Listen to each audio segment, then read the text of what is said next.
Shalom frères et sœurs dans le monde entier. Bienvenue sur la chaîne La Maison du Pain de Vie officielle. Nous recevons aujourd'hui un grand homme de foi, un véritable repère spirituel pour beaucoup, un exemple d'engagement et de consécration dans l'œuvre du Seigneur. C'est un honneur pour nous aujourd'hui de vous présenter le portrait d'un fidèle serviteur, fidèle au message du temps de la fin apporté par le prophète William Marion Branham. Découvrons en quelques questions son parcours, sa foi et sa vision. Car oui, chers téléspectateurs, derrière chaque ministère se cache une histoire, un appel divin, mais surtout un témoignage qui glorifie Christ. Alors, installez-vous confortablement car ce témoignage promet d'être tout aussi édifiant qu'inspirant. Restez avec nous. Merci.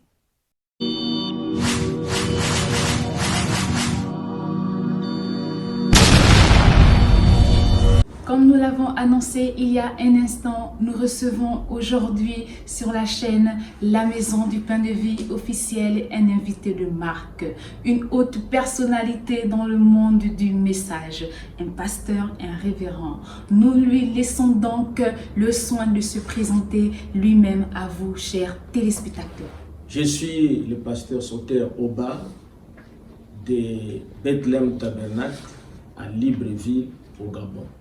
Je suis heureux de recevoir la sœur Rebecca et le frère Daniel qui ont une chaîne YouTube qui diffuse le message du temps de la fin. Je suis à votre disposition pour répondre à vos préoccupations. Shalom, pasteur. Shalom, sœur Rebecca.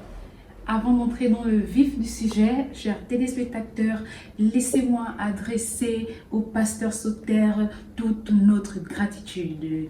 Merci, pasteur Soter, d'avoir accepté notre invitation et de vous joindre à nous aujourd'hui sur la chaîne La Maison du Pain de Vie officielle. C'est un honneur pour nous et une bénédiction pour tous les internautes dans le monde. Sans plus tarder, pasteur Soter, commençons tout doucement avec les origines de votre marche. Pasteur Soter Oba, comment avez-vous rencontré le Seigneur Jésus-Christ? C'est une question pertinente. J'ai rencontré le Seigneur Jésus-Christ d'une manière très simple, mais c'est lorsque j'étais encore à l'université.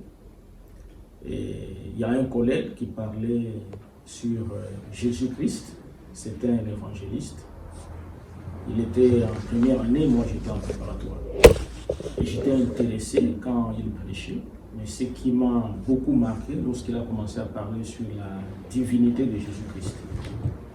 Et tout ce qu'il avait dit sur la divinité de Jésus-Christ m'avait convaincu. Et ce jour-là, je suis retourné chez moi et j'étais un homme changé. C'est de cette manière que j'ai rencontré le Seigneur Jésus-Christ. Et puis, pasteur, vient toujours un moment clé ou une révélation. Comment avez-vous découvert le message apporté par le prophète William Marion Branham? Et effectivement, lorsque mon collègue prêchait sur Jésus-Christ, il n'avait pas cité le nom de frère Branham. Mais j'étais impressionné par la connaissance qu'il avait de la Bible. Et un jour, quelqu'un lui avait posé la question, parce que nous étions là plusieurs étudiants qui suivaient le message. Il lui a dit, comment tu as cette connaissance de la Bible? Et c'est là où il avait parlé qu'il y a un prophète, William Marion Branham. Et je lui ai posé la question, comment faut-il faire pour entrer en contact avec le message de ce prophète? Et c'était en 1983. Et il y avait déjà une petite bibliothèque. Et je suis allé là-bas, j'ai pris les brochures de frère Branham et j'ai commencé à lire ces brochures. Voilà comment j'ai connu qu'il y a un prophète que Dieu nous a envoyé dans cette génération. Merci, pasteur. Parfois, l'appel au ministère se fait entendre dans le secret. Pasteur Oba Soter, dites-nous à quel moment avez-vous compris que Dieu vous appelait au ministère? J'ai compris que Dieu m'appelait au ministère en 1987 et je sentais l'appel, c'est comme quelqu'un qui a faim. C'est comme vous avez soif, vous avez le désir de boire de l'eau, vous avez le désir de manger. Et je ne pouvais pas dormir sans lire la Bible, sans prier. Et quand je lisais les brochures, j'avais l'inspiration, la révélation, et je sentais quelque chose qui me disait qu'il faut parler aux gens, qu'il faut parler aux gens. Un jour, pendant que je marchais avec ma tante, un jeune garçon est sorti et m'a salué. Il ne me connaissait pas, je ne sais pas d'où il venait. Il m'a dit « Bonjour, pasteur ». Et ma tante m'a regardé d'une manière étrange. Il dit « Mais toi, tu n'es pas pasteur? Comment cet enfant t'appelle pasteur ?» Et moi, je comprenais que cet enfant-là voyait quelque chose, une lumière du Seigneur. C'est pour ça qu'il m'avait appelé pasteur. C'est durant cette année 87 où j'ai senti vraiment un appel pressant au ministère. Et j'ai commencé à partager la parole avec des frères, et ainsi de suite. Merci, pasteur. Révérend Oba, pasteur, avec le temps, les années passent et l'œuvre se poursuit. Depuis combien d'années servez-vous dans le ministère et en quoi cela a-t-il transformé votre vie? Je suis dans le ministère depuis 1987. Cela fait plus de 30 ans. Et ma vie n'est plus restée la même quand j'ai rencontré ce message. J'étais encore trop jeune et j'ai compris que tout était vanité. Je me suis attaché à ce message et partout où j'ai passé, je n'avais pas encore une chaire, je n'avais pas une église, mais comme je partageais la parole avec les gens et ma vie elle-même, c'était un grand témoignage, même pour des amis, des gens qui me connaissaient et que les gens m'appelaient déjà pasteur. Voilà comment le message a impacté ma vie depuis ce temps-là jusqu'à ce moment que nous parlons et tout ça. Je ne suis plus la même personne. D'accord, pasteur. Comme on dit, tout n'est toujours pas rose. Il y a aussi des moments de tempête. Quelles ont été les plus grandes épreuves de votre vie pendant votre parcours spirituel et comment le Seigneur vous a-t-il soutenu? La plus grande épreuve au niveau spirituel, sœur Rebecca, c'était la difficulté et la peine que j'endurais de voir que j'apportais la révélation du message comme le Fils de l'homme, les 7 tonnerres, le 7e sceau, la plénitude de la divinité manifestée en ces derniers jours par l'accomplissement de Luc 17:30. Et quand j'ai prêché cette parole, beaucoup de prédicateurs s'y opposaient. Et je n'arrivais pas à comprendre. Je revenais à la maison, les gens disaient que c'était de fausses doctrines, et cela m'intriguait. Et quand je retournais dans le message après la prière pour dire Seigneur, si ces choses que je prêche ne sont pas vraies, j'aimerais que tu me révèles ce qui est vrai. Parce que je ne comprends pas pourquoi mes frères, mes collègues prédicateurs ne partagent pas cette vision avec moi. C'était la période vraiment qui était pour moi de grandes épreuves. Mais grâce à Dieu qu'aujourd'hui, les ministres, ceux qui disaient que ces choses étaient fausses, Dieu aussi les a aidés à comprendre que c'était la vérité. Et la deuxième épreuve que j'ai eue, c'est dans le domaine physique. J'ai connu un problème très difficile de l'estomac. Et quand je suis allé voir le médecin m'avait dit que c'était un empoisonnement. Jusqu'à présent, je ne sais pas est-ce que c'était un empoisonnement ou c'était une maladie naturelle. Et cela a beaucoup affecté mon esprit et même la vie de mon ministère. Mais j'ai fait confiance au Seigneur. J'ai demandé au Seigneur de me guérir. Et je disais, si le Seigneur a besoin de moi, il me guérira. Et voilà, un jour, j'arrive en Afrique du Sud. Je reçois l'invitation du pasteur Joe Daniel. Je suis allé là-bas, c'était pour les soins médicaux. J'ai dit au pasteur Joe Daniel que je ne pouvais pas apporter la parole parce que j'étais malade. Mais il avait insisté que je puisse parler à l'église même pendant 30 minutes. Quand je suis arrivé pour prêcher, au lieu de prêcher pendant 30 minutes, j'avais fait plus d'1 heure. Et on est parti au bureau avec lui, on s'est mis à genoux, il m'a dit non, révérend, vous n'êtes pas malade. Parce que la situation dont tu me parles, tu ne peux pas tenir debout plus d'1 heure. Je crois que Dieu t'a guéri. Et le lendemain, je devrais rencontrer un grand spécialiste, car ici à Libreville, on avait dit que mon sphincter était coupé. Mais quand j'arrive pour rencontrer ce spécialiste, il va me faire un examen qu'on appelle la manométrie. Et là, je pouvais voir, pendant que je bois de l'eau, comment l'eau va dans l'estomac, dans les organes. Et il m'a dit, monsieur, vous avez un meilleur sphincter. Amen. Et quand je suis sorti de là, j'ai appelé Joe Daniel, il était très content. Il m'a dit, écoute, dimanche, j'ai déjà sensibilisé l'église, et c'est de Johannesburg, et ceux qui sont ici et seront ensemble pour que tu apportes la parole. Voilà comment le Seigneur m'a délivré de cette épreuve de la maladie. Alors, très chers téléspectateurs, que le Seigneur soit glorifié à jamais. Révérend Obasoter, dans ces moments-là, un verset peut devenir une encre. Quel verset biblique ou citation du message vous accompagne dans votre marche avec Dieu? Les versets bibliques qui m'ont toujours accompagné et qui m'avaient marqué jusqu'à aujourd'hui. Un court verset, parce que je ne pouvais pas comprendre que Frère Branham, Dieu puisse l'utiliser puissamment et à faire des grands miracles, des résurrections des morts, la création des écureuils. Je vais poser des questions, mais cette Bible ici, nous l'avons depuis longtemps. Qu'est-ce qui a fait que Frère Branham puisse révolutionner le monde chrétien? Et j'ai compris que Frère Branham, même quand il allait en campagne d'évangélisation, c'était Hébreu 13:8. Jésus-Christ est le même hier, aujourd'hui et éternellement. Voilà les versets et tout ça qui m'a toujours accompagné.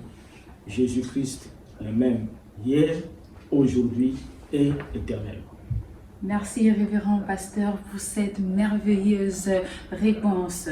Parlons maintenant, révérend Obasoter, de votre vision en tant que berger.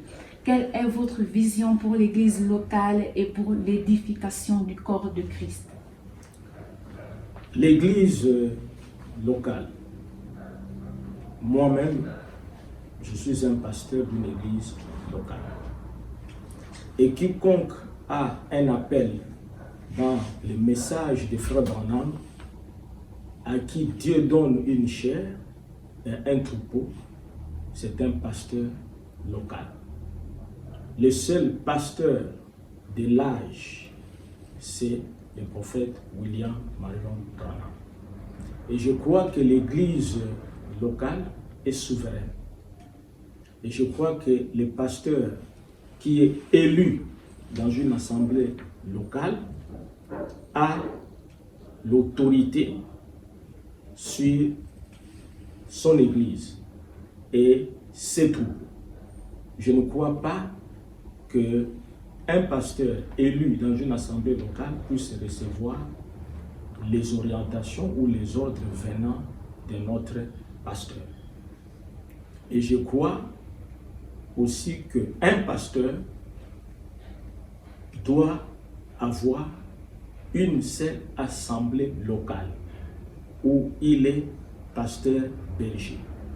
Si par son ministère qu'il y a des assemblées qui naissent et qu'il soit évêque de ces assemblées-là, il doit ordonner des pasteurs locaux dans ces assemblées-là, qui eux aussi à leur tour seront souverains et ne pourront pas recevoir les ordres venant et tout ça de l'évêque, comme nous le voyons dans les églises organisées. Voilà la vision que j'ai d'une assemblée locale. Merci, pasteur Oba Soter. Avec toutes les responsabilités, on se demande parfois comment garder le cap. Alors, révérend Oba Soter, comment parvenez-vous à maintenir une vie de prière et de méditation quotidienne?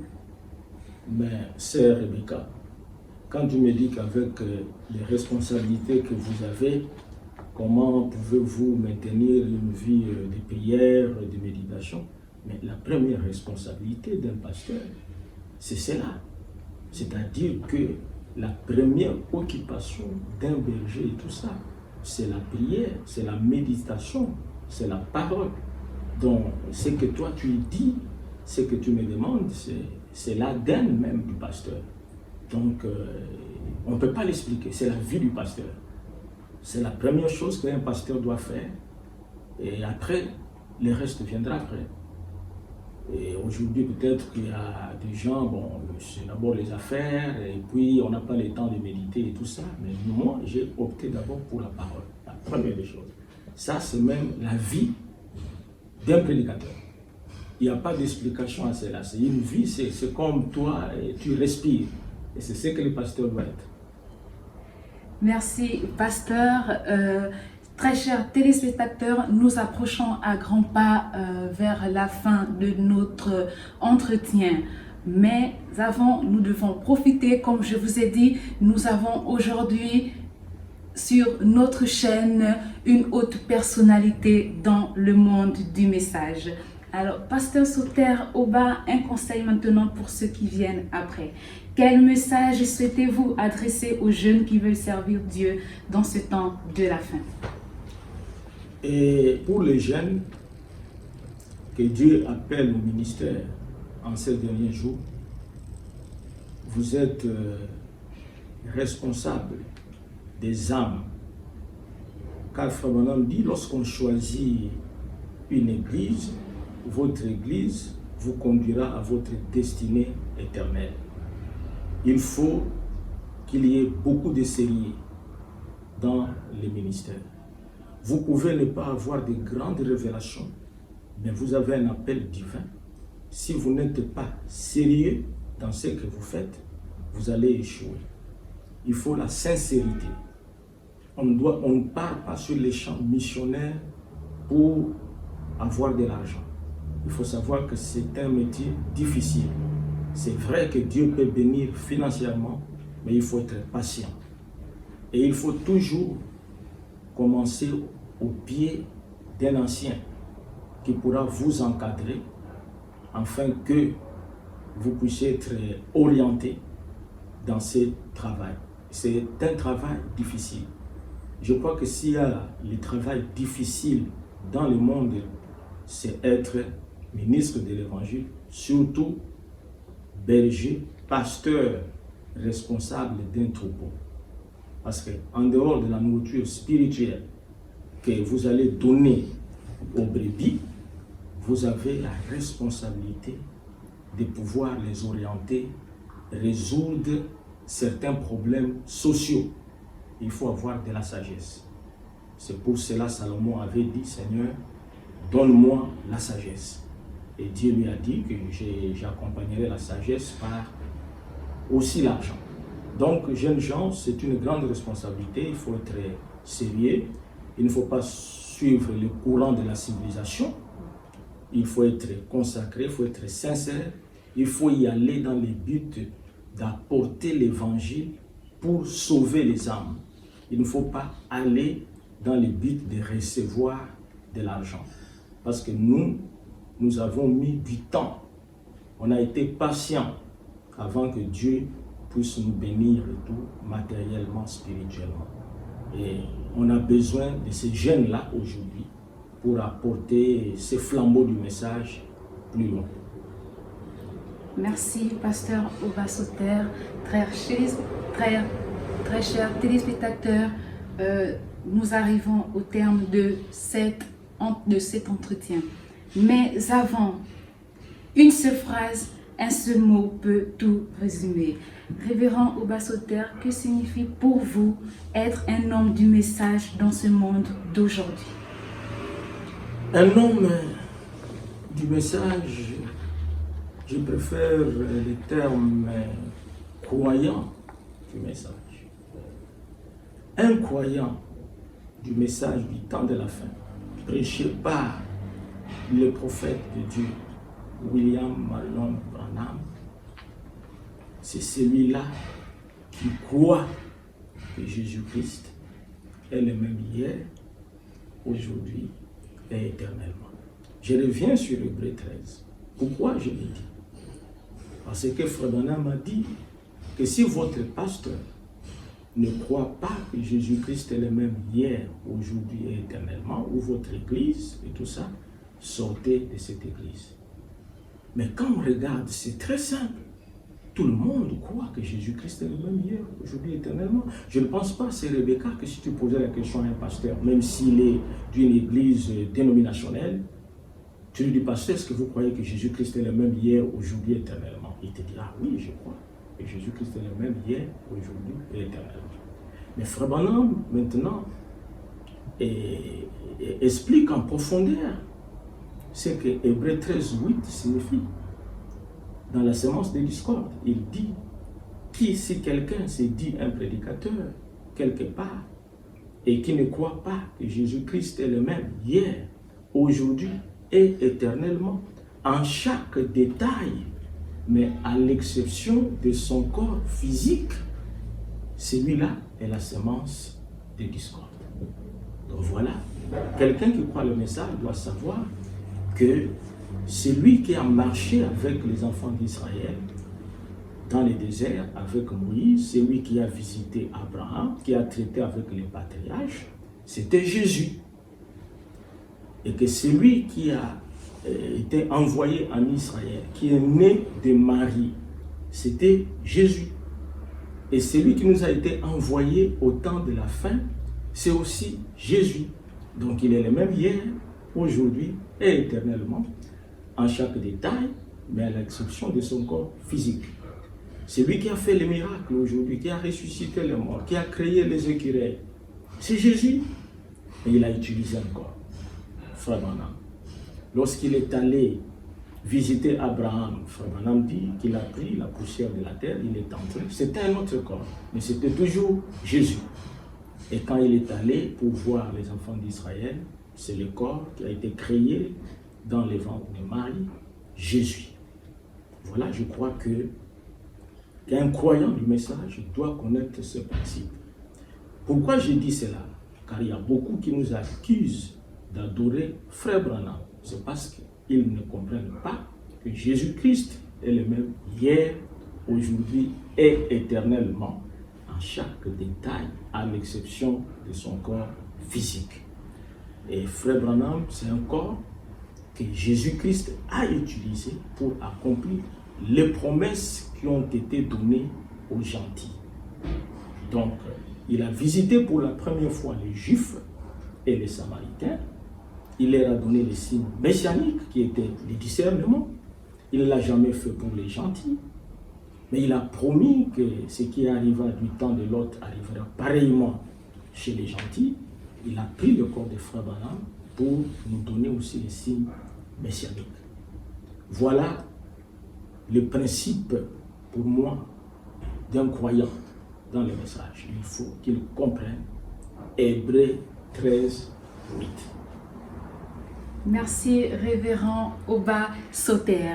Chers téléspectateurs, comme on dit, toutes bonnes choses ont une fin. Nous sommes arrivés au terme de notre entretien. Merci, pasteur Oba Soter, pour cet échange profond et inspirant.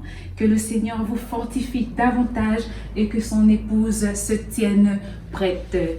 Merci également à vous, chers téléspectateurs, et vous, membres de la chaîne La Maison du Pain de Vie officielle. Que le Seigneur Jésus-Christ vous bénisse richement. Shalom.